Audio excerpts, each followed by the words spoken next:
Anything is possible. New freezer, it's a lot of them. Looks great, man. What's happening? Happy Friday. Happy Friday. Living the dream. Always busy.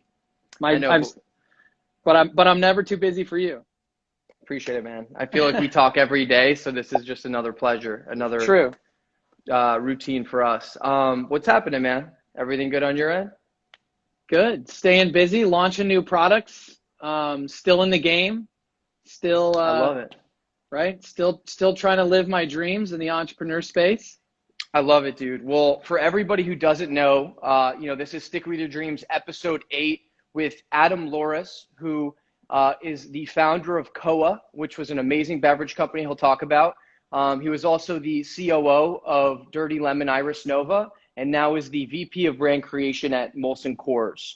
And one of the most impressive and smartest people I know in the space. I'm lucky to have met him early on. And dude, I'm really excited to kind of share your journey and just for you to bestow us with some nuggets of wisdom. So, all right, let's bestow. Let's do some fun stuff. Bestow. So to kick it off, man, I mean, there's so much to cover, so we'll have to cram it in here. Yep. But let's talk a little bit about just early days, Adam. You were at Northwestern, you're about to start at Bain. Like, just talk us through beginning of your career and kind of what you're up to. Yeah, maybe even a little bit further back. My grandfather and his brother, ran a company called Sam Frank Tobacco for their entire careers. And my grandfather actually had a store called Louras' store in my hometown. I grew up in a small town in Rutland, Vermont. So I had a family of entrepreneurs, and really my great grandparents all came here, internationally, like many people do, to have the American dream and come here and try to build something from scratch. So, I feel like it's in your DNA sometimes to have that entrepreneurial bug. While at the same time, they coached my parents' generation to play it safe, right? My dad went to school to be a doctor. So it was funny. I had kind of two worlds always tugging at me. One was like, go on and be the CEO of Bank of America. And the other world was like, go on and create something on your own. And I always felt this tug really from an early age, and I was always kind of side hustling before that was a thing and that was a term, because I never really felt fulfilled in a day job of, the Fortune 500 world, although I was excelling at it, right? By all statistical measures, I'm going to great schools. I got master's degrees. I'm getting jobs at places like Bain and Bank of America. But it just never felt fulfilling to me. And, I always had a personal passion around cooking and tinkering in the kitchen. And, that's where I really found my energy source.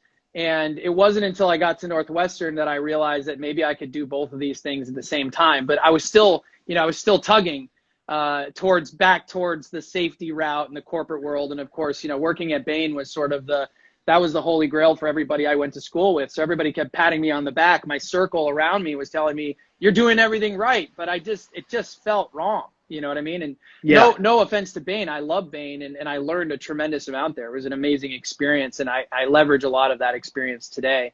But just the day-to-day work of that, working at big companies, helping them solve problems was exciting, but not really fulfilling. I wanted to build something and create something of my own. So, at school, you got a lot of free time, which is nice, and you can choose to play video games or whatever. I chose to continue to pursue my side hustle, which was to start a business. And, I met a student that was there that came from the fruit processing industry down in Mexico. And I was going through a little bit of a health crisis. At the time, I wasn't eating very well. I was eating a lot of sugar, not really intentionally, but through the juices I was eating. And I didn't realize I was highly susceptible to becoming a type 2 diabetic. And I found out later through 23andMe that I have a gene that tells me that I have a really high chance of being a type 2 diabetic. So I'm very sensitive to sugar. And I was getting myself really sick. And so when I met this guy and he was a fruit expert, I was like, why am I getting sick off juice? I don't understand this. So were you just like, what were you eating on a day? What was your diet? Like, is it? Let's call them out. I was drinking Naked Juice Green Machine smoothies pretty much every day. Like I was doing the same. I remember in college, I would grab a Odwalla or a Naked Juice. Yep. And I'm like, boom, getting my greens. Fantastic. Yep. Feeling great. It's like six of those a day. 40 grams of sugar. Yeah. 2,000 grams of sugar a day later, I'm like, why am I getting sick? Why am I feeling bad? But, I was focused, I think we've all been through those moments, like when you're going through exams in school, where you're just so maniacally focused on the work that you don't even think about everything else. It's all blinders on. And then when, exam week's over, you just crash hard. It's like you just all of a sudden get sick and you feel all the effects of all the things you were avoiding. Well, I did that for 6 months straight. And then I had the crash, and it was really, really bad for my health. And I had to go on this highly restrictive diet that almost felt like it was impossible. And here I am thinking, I'm a smart guy. I should be able to do this. And if I can't figure it out, how does the average person who doesn't have all the resources that I have figure this out? It's not going to be possible. Right. And so I'm talking to this guy in the fruit processing world, and he's telling me, well, you could just take the sugar out of juice. And I was like, what? What? Why didn't anybody else think of that already? Of course. Why would you not do that? So he's like, yeah, we should just figure out how to, finalize that technology. So that ultimately became COA. That's what the mantra of the brand was all about, was, can you keep the nutrition of the product without the bad side of it, the downside, which was the sugar.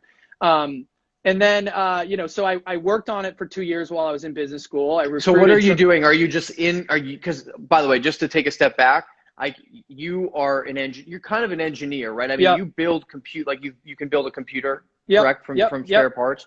So let's talk about that, because not everyone is just tinkering to the extent that you are. There's one thing to go find a co-packer and a formulator, but what's so amazing about what you do is you actually do everything yourself, and you're an engineer and a formulator. So talk to me a little bit about what you're building, where you're building it. We can talk about why that was probably more of a liability than it was a benefit. But, my mentality has always been, if we can land a rocket on the moon, anything's possible. I know people say that all the time, but anybody who knows me knows that I will look at any problem straight in the face and go, this is easy. We'll fix it. Easy. Every time, and maybe that's arrogance. Maybe it's confidence, but I think that mentality has served me really well, to just attack problems without fear and just keep iterating and grinding as long as it takes until you get it right. So I'm in Northwestern, up in Chicago, just outside of Chicago, in Evanston, Illinois. I'm flying around the country to visit places that produce juice, water, wine, olive oil, jams, jellies, beer, anything. I knew nothing, literally zero about the beverage industry. But again, my confidence was so I'll learn it. I'll learn anything, with YouTube and visits, I'll be an expert, in no time. Much more complicated than I thought, of course. But went straight at it and learned how to be an electrician, learned how to be, a plumber. I learned how to glue pipes together and all the sizing of the MPT format and all this stuff. I mean, stuff I never knew. I just dove head first, and I spent a lot of time at Home Depot, just learning up and down the shelves, learning everything that was out there, and scrapping stuff together in my apartment up in Evanston, and trying to make desktop samples of what ultimately became our technology for desugaring juice. And we ended up building the official equipment out in San Diego, actually in a little town called Ramona, California, because I found a water company that was willing to work with me and give me some space on their lot to actually build the technology in a little shipping container. It was like an 8-foot by 40-foot steel shipping container that you see. I built everything inside that. Half of it was built in Dallas, Texas, and then we moved it to California. You're doing this by yourself. You're just molding machinery together. Not most people don't do that. No. Okay. And you shouldn't. And you absolutely shouldn't. But amazing. I used a lot of experts along the way. When I'd run into an issue and I needed to know more about, let's say, UV light. I didn't know anything about it. I would work with companies that were the best in UV light, and I'd work with their engineers, and I would put my ideas in, and we would work together on a lot of this stuff to build it. But ultimately what I realized is, most people have a practical application for something that they've built, but they don't think of how it could be used in other ways, right? You can use a microwave in a million different ways. Most people just use it to reheat food, right? But you can actually use it as a pasteurization system. You can use it to keep things warm, right? You don't have to use it just to cook and heat things back up. So I was always applying that lens of, what can this also be used for? How can I take this off-the-shelf technology and repurpose it to do something else? A good Right. example of that is reverse osmosis, which I don't want to get too technical into this because people Right. will start being bored. But you know, reverse osmosis is meant to take out the minerals from water, and what happens is the good water passes to one side, and what they call the bad water passes to the other side. But Yeah. you can actually use that same technology to take alcohol out of something. And you know, the good side and the bad side is all relative. It just depends on which of the two you want to keep. Right. So we used a lot of those types of technologies to take the sugar out of juice. And it was a fun challenge. We spent about $1 million. And that's Olekino technology. That's Olekino. Yes. Okay. Exactly. And at a high level, effectively you're taking juice, like just pure juice, and removing sugar from it via reverse osmosis. Right? Yeah. Sorry. Got a call come in. You can't block this. Yeah. No it was a series of steps. So what ends up happening is, you know, we realized that the process of actually taking sugar out of juice is the same thing that your intestines do to keep the sugar in the juice. So I'm sure everybody's heard that, you know, you eat a piece of fruit and you won't get the same amount of sugar as if you juiced it. And the reason is because there's fiber in the fruit. And the fiber actually acts as a natural blocking agent that keeps the sugar suspended in the fruit pulp through your digestive tract until you pass it. And so you never actually, even though you've ingested it, it's not going to actually hit your bloodstream, right? And so we realized that if we leveraged a filtration process that was very similar to that it could actually keep the juice suspended and only the nutrition portion would kind of permeate out. It's a lot like making soup, if you think about it, right? When you're done with making soup, you can throw away if you're making broth, right? You throw away the bones, but the bones are actually leaching nutrition into the pot. So thinking more about it that way, we were actually able to use filtration and the natural fruit itself to stop the sugar from coming out, but the natural vitamins and minerals and antioxidants and polyphenols to leach out. But it was a lot of trial and error. And even when we went to production, we didn't know it was going to work. We were like maybe 80% confident at the time.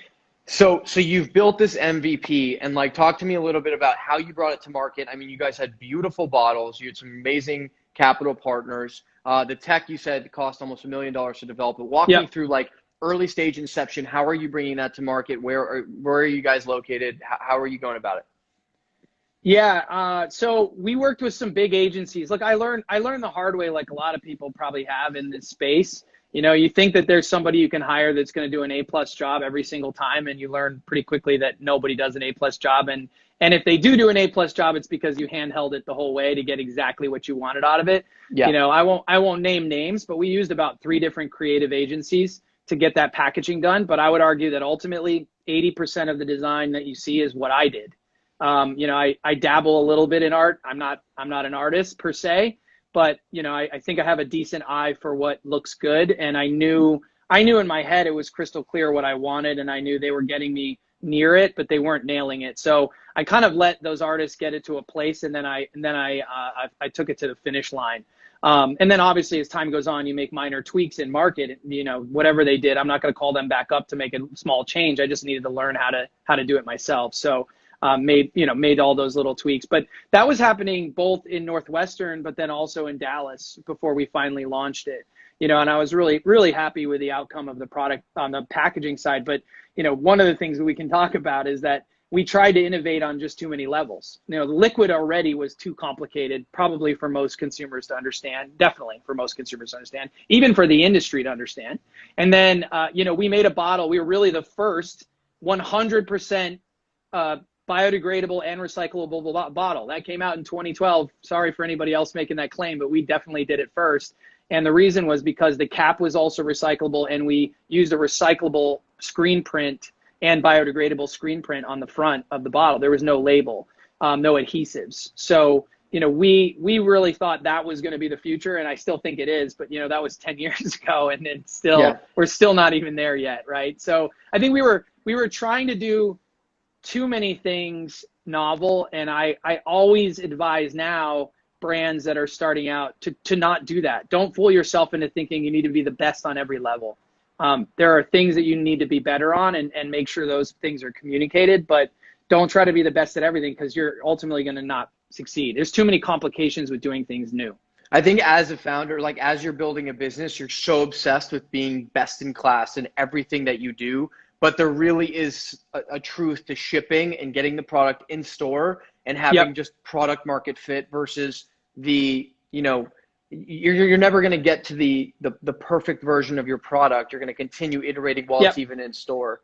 And so, but dude, I will say, like, even looking at your bottles and what you've showed me and the product, I wish I could try it because honestly, I think I have one. It's 10 years old. You're welcome to give it a shot. Maybe we can do another show. I think you need to I think you need to revive it, because when you look at where sugar is right now in people's minds versus the juice companies that were really emerging during 2012 with Suja and Pressed and Juice Served Here, it just felt early in my mind. Like, now I think that product might be a lot more relevant. So I'm sure we'll see COA in the future. We came out at absolutely the worst time because we were up against all those juice companies that had a much simpler message. And, to their credit, they took off like rocket ships. But, they were all promoting a unified message of juice sugar is good sugar. And here I am saying all sugar is bad sugar, including juice.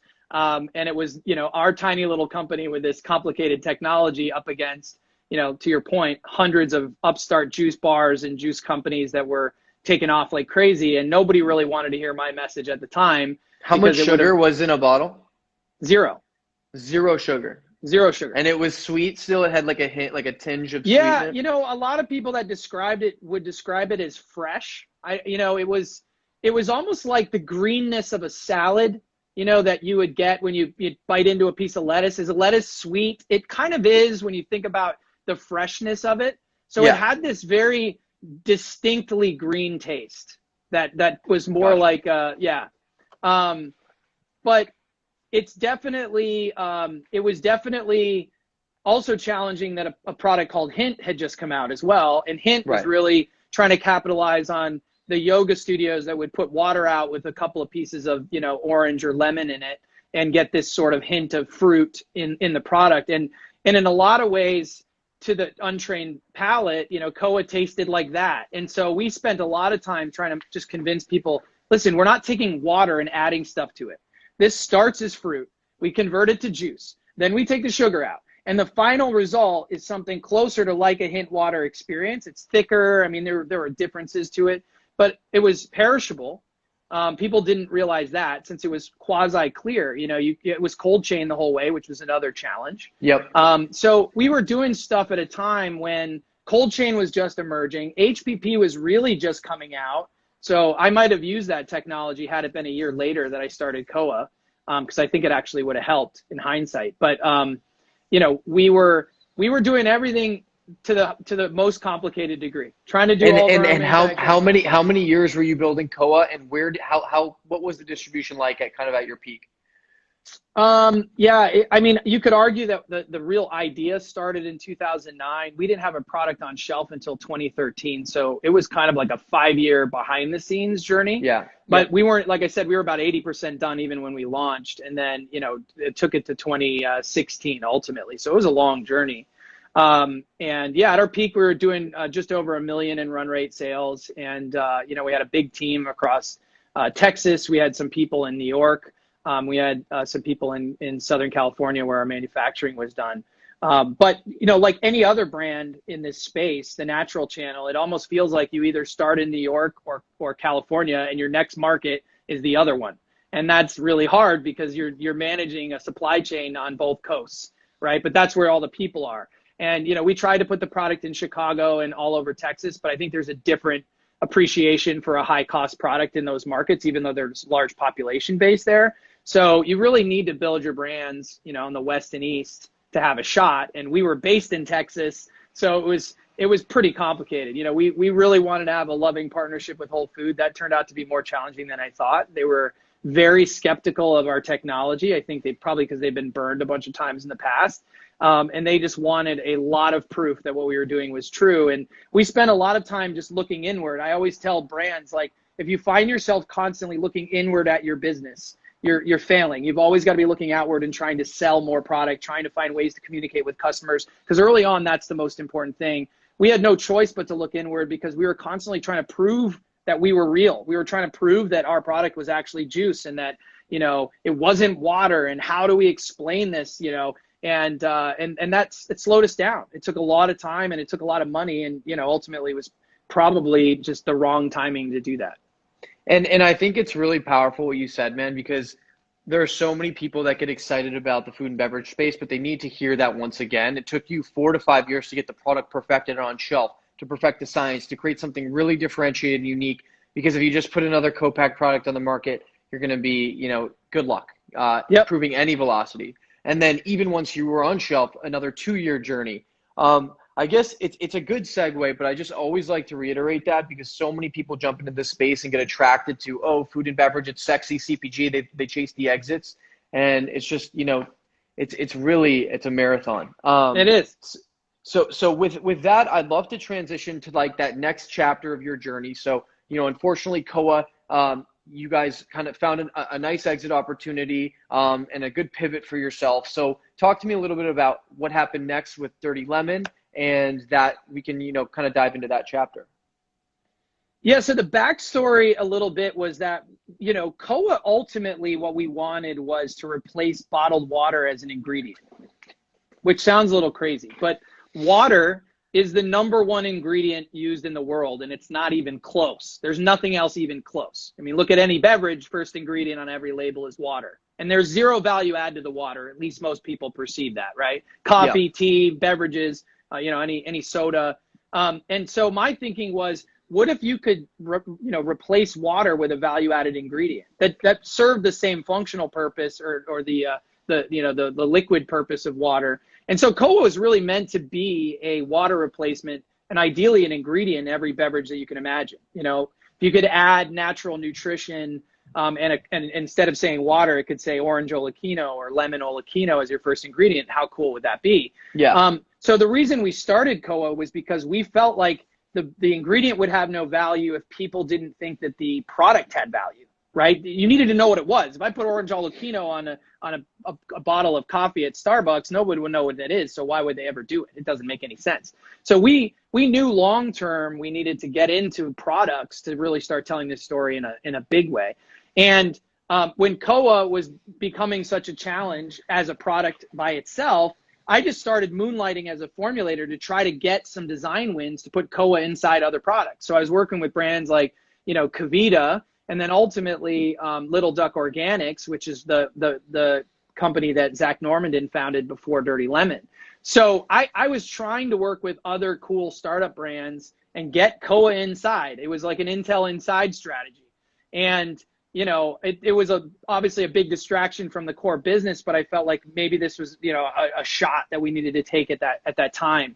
And so I built a really good relationship with Zach. We actually worked on a kids juice product to go up against Honest Kids, which was just about to launch. So it was a 50% less sugar kids juice using my technology, 10 fruits and vegetables, 100% organic, 100% juice. All the vitamins and minerals, but half the sugar. And there was there's never been a product like that. I still think that would kill. Number one, it opened my eyes up to the fact that I probably should have done that in the first place. Introduce people like at a smaller rate, like 30% less, not 100%.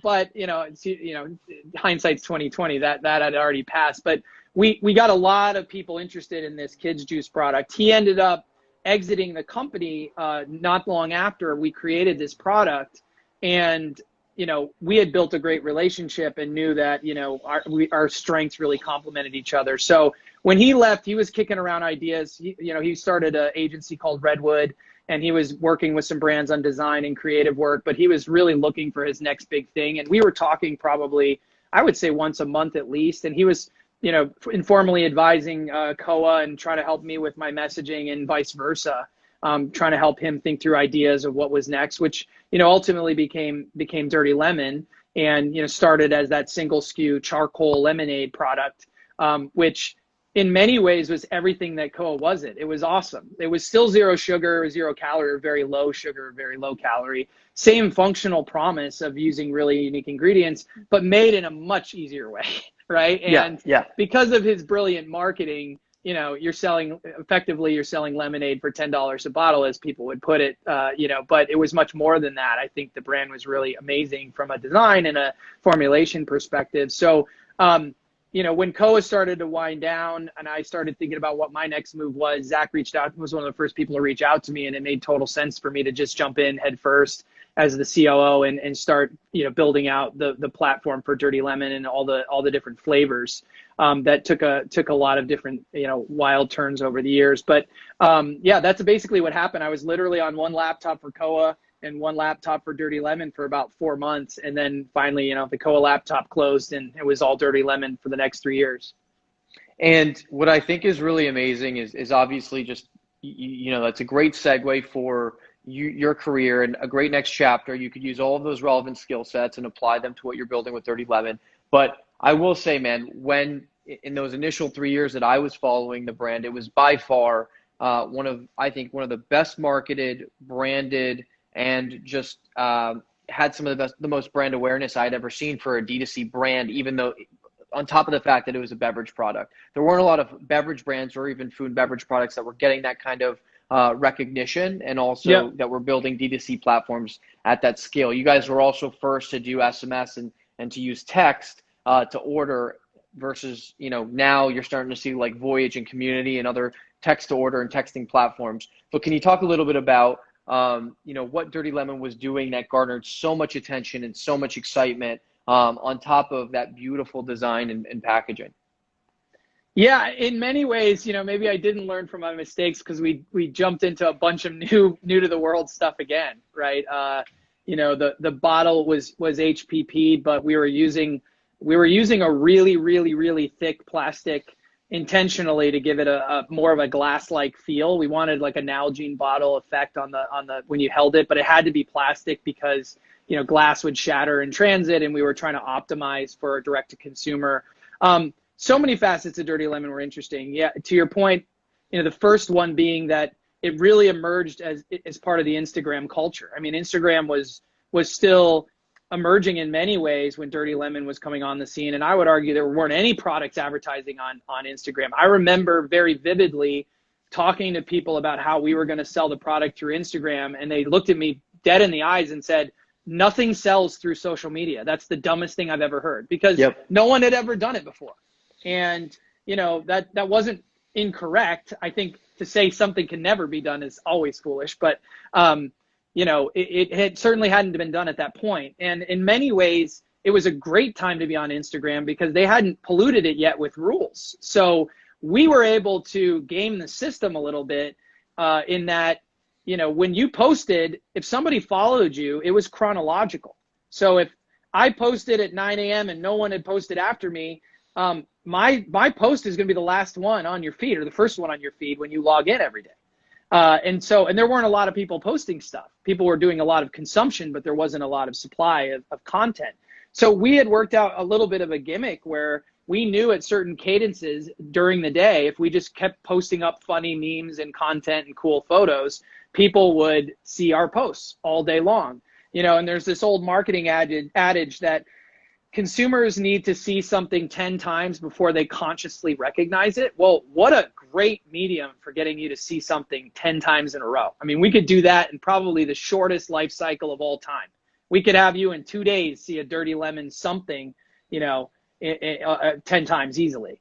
And so that's really how it built itself. And, one of the other things that Zach did really intelligently, there's all these side accounts that we controlled. I mean, one of them is called Girls with Gluten. You should check it out. It's pretty funny. It was all these photos of beautiful women eating pizza and stuff like that. It got a lot of attention, but that was a Dirty Lemon account. And we were using accounts like that all over Instagram and building them with hundreds of thousands of followers and using those to feed into, Dirty Lemon and to continue to tell the story in different ways with different voices and different photography. So that was a wild time because you didn't have to pay for any of that acquisition back then. It was just as much as you could hustle. So the company was really top heavy in creatives, writers, being witty, and Zach did a lot of that heavy lifting. You really were a media company within a beverage and, D2C company. And by the way, I guess I'd ask you, Instagram does not have that kind of organic reach, but what can brands do today that, are kind of a comp to gaining that sort of attention and that grassroots type of, strategy? It's much more complicated, as you know, and you really have to diversify and try to find your voice on different platforms, like TikTok and YouTube, and even going back to the good old days of just viral videos. I mean, I think if anybody's seen all the stuff that Liquid Death is doing, they really make things like about campaigns. They do a campaign around a theme. They blast it as many channels as they possibly can. And then they see how it goes. And if it's working, you double down. And if you don't, you kind of phase it out and try another thing. And, I love the Sell Your Soul campaign. I thought that was awesome. That one's still around, right? But they've also done a few other cool ones. And Cesario is one of the best I've seen at doing that. That's the hard part, right? Using things like LinkedIn, non-traditional means. I think we all get fooled into looking for the advice from people that tell us to do what everybody else is doing. And I'm a contrarian by nature. If everyone else is doing something, then it's not working anymore. By the time you hear about it, it's probably too late. So you need to find the next one. And that's the one everybody's seeking for, right? And the next one is the one that everybody's going to tell you isn't the next one right now. That's just how the world works. So you've got to take the risk and dive in on something that will not have immediate success. But if you are right, then, then you're going to win. And it's really a real estate game. And I know this is like classic Gary V banter, but the reality is when you're able to build these subscriber bases, followings, or just get those impressions, if you have that real estate, that digital real estate, you can build brands. You can get the same type of attention that linear advertising would get on television. And so I agree with you. I mean, what you guys were doing is kind of what our thesis is now with Dream Pops, with what we're building is, we'll use channels like LinkedIn, like TikTok, that are experiencing crazy organic reach, that, allow us to build our brand for free. And that's not going to exist for another year or two. That's what Instagram was. No, or the other option is you can have really deep pockets, raise a war chest of money and spend a lot on digital advertising and, hire people that are really good at programmatic marketing, which we also did. And that worked as well. I think you have to try a lot of different things. I think our hypothesis with Dirty Lemon after we felt like social media was pretty much not working anymore, at least for economically the way that we were using it in the past. And this was around 2018. We started looking for real life experiences. What we realized was that, the brand really projected this image of idealism that people wanted to be a part of, but could never really get, a piece of, especially now during COVID. But, hanging out with celebrities and going to parties and being a part of a, kind of a fun Sex in the City style New York life. And we wanted to create those experiences in real life and bring our community into those experiences. So we started throwing parties, world-class parties with, Cardi B presenting and Vogue being the lead sponsor of it and bringing in everybody. And it was funny, there was, we realized we were onto something when people were faking invitations and trying to get into these parties, with counterfeit invites. That's pretty cool. So, I do think there's that, and especially, post-COVID world, people want to be, I think what Instagram allowed people to do is feel like they're close to a brand in a personal way. Rather it just be a product that they buy off the shelf and not really know anything about what's behind it and who they are. Instagram allows you now, to actually feel like you're a part of that journey and feel like you're involved behind the scenes. And so to really make that real even further, you take Instagram and you make it real life, and people can actually enjoy the products and, meet the founders and do things in real life. I mean, I'm sure you were the same way, but the first time I went to Expo West, I was like a kid in a candy store because I couldn't believe that I could walk up, to the Honest, tea booth and meet Seth Golden and shake his hand. I was blown away. And so if you can give consumers a little piece of that with your brand, I think especially early stage, it's never going to happen when you're in 50,000 doors, but early on, I think brand building early on, that's something that you really need to do. Well, I also think experiential marketing had this explosion in popularity, which it's ironic because, I mean, that was a really big part of our business too. You guys nailed it with the drugstore. I mean, I thought it was the drugstore. And then you also did, was it the Rose? The Rose Room, yeah. The Rose Room. But you were building out, you were building out these these actual brick and mortar pop-ups and retail experiences where you could probably get a cell phone and email, build a longer term relationship. I do think that extension of your brand in real life is so important. It's unfortunate that now in COVID, ironically, that doesn't exist. So now what's the next version of that? I think brands are all kind of, going back to just being really digital heavy and content creators. But can you talk a little bit about the drugstore and the Rose Room and that strategy? Yeah, let me give you advice. I'll try to be a fortune teller. I think now it's the merging of direct to consumer and experiences. So I think the future is how do you make those experiences at home? You're now buying your products direct to consumer because you don't want to go to the grocery store. You can't really go out and experience them in real life. How can you bring a little bit of that love, to your house and make it feel a little bit more special? And I know people have been trying to do that for years, making it feel like a present has arrived, but getting more creative around how do I really make this an experience, when you receive it and more fun. Sugarfish tries to do that with their delivery. I was going to ask you, Sugarfish is a great example. I love those boxes. They're perfect. They try to recreate what you're going to get in the restaurant at home. Maybe not as good because you got to do it yourself, but certainly thinking along those lines, I think is really, really cool. But yeah, the drugstore, the Rose Room, again, those were, not parties, but in many, many ways similar in that we were trying to make spaces where you could really live the brand, come and check it out, right? Meet the people behind it, see a little bit more personality about who we were. The drugstore wasn't just a fridge with our product in it. It was, really a physical manifestation of the brand. And, it was cool. It was hip. It was in, it's in Soho and it's, across from the Roxy Hotel. And it had all the style and appeal of what Dirty Lemon, wanted to bring to the table from a product perspective. That was really exciting. Obviously something novel so that the PR on the PR side, it was something worth talking about.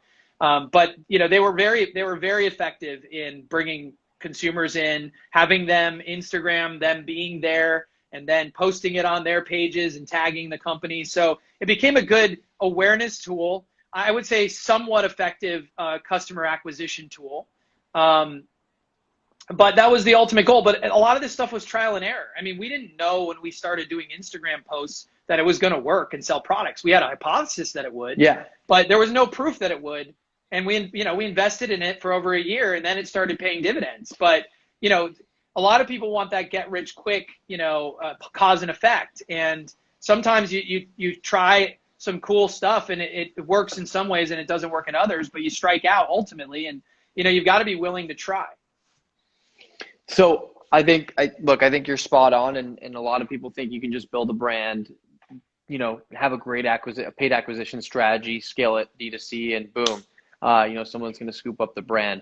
I guess, back to, so you're with Dirty Lemon. Was it about 4 or 5 years?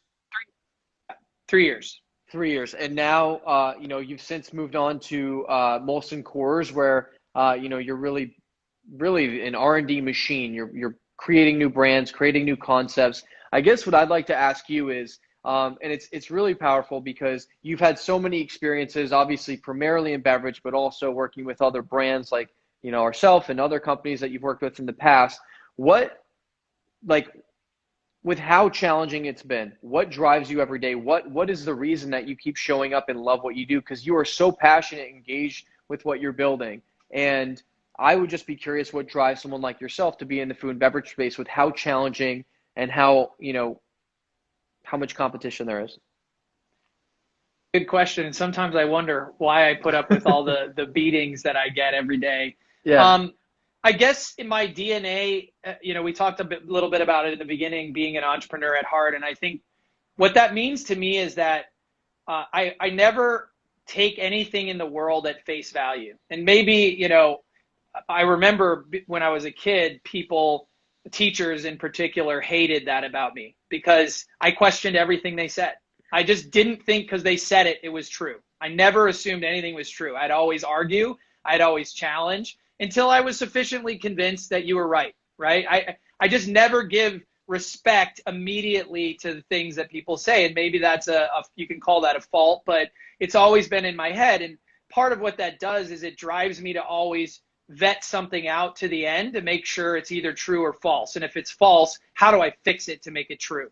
And that problem-solving nature, ultimately made me a really good consultant for Bain, also a pretty good banker. But trying to figure out how to fix something and make it better. And matched with my knack for just making things physically, the engineering side of me, there really wasn't anything that I didn't feel like I couldn't get my hands in and figure out how to get it to work, all the way at the end. So problem solving is what I live for. And, it's funny, when you're in the middle of a fire drill or a problem, you want it to go away. There's no question. Even I am like, please, I want this to end. Let's make this pain stop, right? But there's probably something sick in the back of my mind because when it's over, I miss it.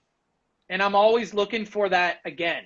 It's almost like the rush and the adrenaline of the problem solving itself is what I really wanted and not really the answer. And so that's what gets me going every day, and in big companies, most of those problems are worked out. And, the biggest problem that you might have is going to happen once a quarter or something like that. And even the scale of what that problem is probably not even a big deal, right? Whereas entrepreneurship, I feel like you wake up every day and you get kicked in the teeth 7 or 8 times. And I love just hammering down those problems, like whack-a-mole. I like taking care of them. And then there's a broader solution there. Like, how do I stop these problems from even occurring? And a lot of the times what I found was when I built process in such a way, eventually all those problems go away and you start becoming more corporate, right? Which is ultimately what you wanted to do at the end of the day anyway. Make them all go away. Make my day easy. And I felt like towards the end of my tenure at Dirty Lemon, I felt like, Lumbergh from Office Space. And I was walking around with a mug like, how are things? And everybody's like, good. Everything's fine. And I was like, I was so used to waking up at 5 a.m. with somebody going, a truck blew up on the road or something happened. And like I said, as much as I hated those moments, I missed them. And it started to get a little bit monotonous. And I found my passion in innovation. Create your own problems in a sense. Like, let's make something new. Let's build something new. Let's make new packaging. Let's make a new flavor. Let's work on that. And so I found a lot of fun and energy in those types of projects. So working with Molson was awesome. You're talking about a Fortune 100 company that has never dabbled in non-alcoholic before. And they're saying, we want to make non-alcoholic products. You're the guy. Go make some. And when I say that I make them, and it's not just me, it's a team of us, but when I say that we make them, it's literally everything. We name it. We get the UPC codes off GS1 just like a startup. We design the packaging. We work with the vendors. Molson doesn't do any of that because we're too small. We've asked them a couple times, like, hey, can we get cans from you? You probably can buy some cans cheap. And they're like, it's going to take a year for you to buy cans from us. So just go buy them yourself. And it's funny because you think, like, on the one hand, you've got the muscle of a Fortune 100 company. On the other hand, it's like you're still just a startup and you got to do it all yourself. So fortunately, I've been through all that crap before as a startup. So it's fun for me, and it's almost like I've put myself in a situation with creation that every day is a new problem. It's starting over. So I love that. But in other ways, you learn a lot of these mistakes through doing it that save you tons of time. I mean, I've had, we can talk about war stories, but I've had every war story you can imagine, from ordering $50,000 in boxes that I had to throw away the day that I got them, and eat the cost, right? And scratching my head and going, how do I not have that happen again? And by the way, it took me 6 months to make that mistake. So now I got to start all over again and eat the cost. And, and I don't make those mistakes anymore because I learned. But there's plenty of those more mistakes to make. You never have it perfect. But a lot of the big ones, once you've done it once, you'll never do it again. So those are behind me. So in some ways, you're a lot faster and more nimble. And in other ways, you still got all those challenges ahead of you, which are fun. I think people get so scared to jump into a startup and quit their corporate, career, mainly because there's so much risk associated. You never know what's going to happen. But like what I love about you, man, is you're an incredible case study and example of, A, you love your process. You love what you do. You've been able to work for some incredible businesses and to build some amazing brands that are frankly known globally. And now you've been able to position your career where you literally get to create brands every single day. And I just think for people out there that face the realities of most food brands fail, most food and beverage brands, if you look statistically, the majority are not going to succeed. There are always other ways to win and to do things that you love as opposed to just being tied up and chained to your desk. And, I really admire you for that, man. And I think it's an incredible story. So anyway. Appreciate that, man. I've given up some very lucrative jobs, and I've seen some of my friends that started with me, in the same career at the same time, who are multimillionaires that towed the line at Bain or at Bank of America. And trust me, there are days when I'm like, why did I do this? Yeah. But at the same time, I dove in head first. I guess I realized early on that you can't pay me enough to do a shitty job. You just can't, and once I really was straight with myself about that I couldn't wake up every day and be miserable for a big paycheck. I realized that the work had to be more fulfilling. And, I had a buddy in college who dropped out of school to make drapes. Sounds crazy, but he told me one day, man, what I'm really passionate about in life is making drapes, and I want to make drapes. And he's like, everybody's telling me I'm insane. And I was like, do it. If that's what you love, go do it. And guess what? That guy's a multimillionaire now. He puts all the drapes on all of the rich and famous houses, right? But so I just love that example, because for me, it was it really hit home to me in college that you can do what you love, and maybe you'll never get rich at it. You got to take that risk. That's the scary part, right? Yeah. He might have just been living in a trailer making drapes, if he's lucky to get a design in Home Depot. But he loved it, and he poured his passion in at 1,000%. And he woke up every day and focused on the work and not on the money, and the money came, and I was also mentored early on in my career and told, work to learn, don't work to earn. And the earning will come later. Learn as much as you can. Put yourself in uncomfortable positions to do something that you don't really want to do or don't like to do, and it forces you to grow. And I always tried to do that all throughout my career, and I think it's served me well. I'm not rich yet, but I still am not. I'm not counting it out. I think my day's coming. Dude, I couldn't agree with you more. And if you look at some of the most successful people, there are certain levels to success. And if we're just talking purely financially, the people who really, you're talking about the Howard Schultzes of the world. That's a person that was obsessed with a cup of coffee and the coffee culture and coffee experience. He, didn't really hit the inflection point until his mid-30s with that brand and that concept. And I don't know, even late 40s really. But I guess what I'll say is I couldn't agree with you more. And being able to really commit to something and see it through and, as you said, prove whether the theory is true or false, and then continue on that track is really, it's inspiring, man. So, Adam, you're awesome, man. Thank you again so much for making the time today. Guys, really check out Adam's work. He's cranking out really amazing brands for Molson Coors, and also is working on, other projects that are very exciting. Anything else that you kind of want to share that you're working on and have coming? Dream Pops are delicious. If anybody who's following here doesn't know that already, they're amazing. And the product that you're working on coming out yet, which I won't blow, yes. I'm a Vermonter, like I told you, and I grew up eating Ben & Jerry's. My dad and mom actually had the original Ben & Jerry's back at the old gas station. So we are diehard New England dairy, ice cream fans.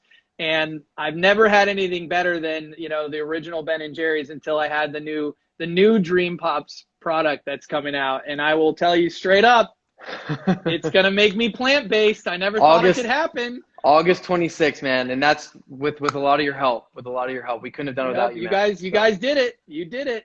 So congrats. Appreciate it, buddy. Well, dude, have an amazing weekend. Thanks again. We'll talk soon. You got it. Thanks, man. Thanks for having me. Bye.